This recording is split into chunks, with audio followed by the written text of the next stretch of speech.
ជាសង្សារឬជាមនុស្សកំដរហើយអ្វីមិនអាចល្អនឹងអូនគ្រប់ពេល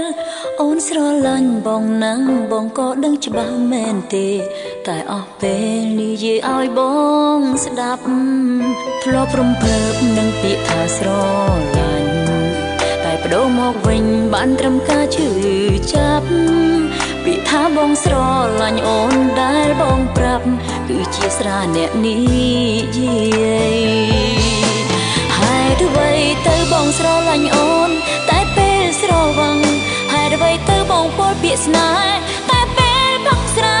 ពេលស្រវឹងបងថាស្នេហាស្វាងពេលណាបងដូចអ្នកដទៃ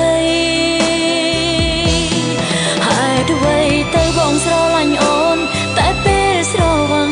ធ្វើបែបនឹងតើបងចាត់ទុំរកអូនជាអ្វីទោះស្រឡាញ់បងខ្លាំងយ៉ាងណាក៏មិនត្រូវការស្នេហាបែបនេះ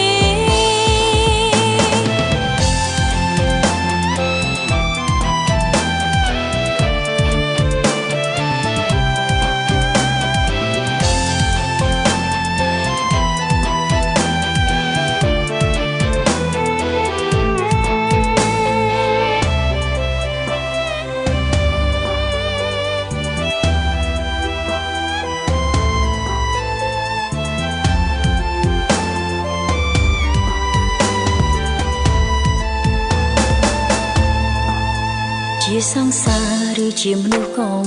ដរហើយអ្វីមិនអាចល្អនឹងអូនគ្រប់ពេលអូនស្រឡាញ់បងណាំងបងក៏ដឹងច្បាស់មែនទេតែអស់ពេលនិយាយឲ្យបងស្ដាប់ធ្លាប់រំភើបនឹងពាក្យថាស្រឡាញ់តែបដូរមកវិញបានត្រឹមការឈឺចាប់ពាក្យថាបងស្រឡាញ់អូនដែលបងប្រាប់គឺជាស្រាអ្នកនិយាយហេតុអ្វីទៅបងស្រឡាញ់អូនតែពេលស្រវឹងហេតុអ្វីទៅបងពោលពាក្យស្នេហ៍តែពេលផឹកស្រាពេលស្រវឹងបងថាស្នេហាស្វាងពេលណាបងដូចអ្នកដទៃហេតុអ្វីទៅបងស្រឡាញ់អូនតែពេលស្រវឹងធ្វើបែបនឹងតើបងចាត់ទុំរកអូនជាអ្វី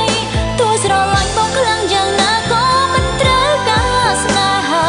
បែបនេះហេតុអ្វីទៅបងស្រឡាញ់អូនតែពេលស្រវឹងហេតុអ្វីទៅបងពោលពាក្យស្នេហ៍តែពេលផឹកស្រា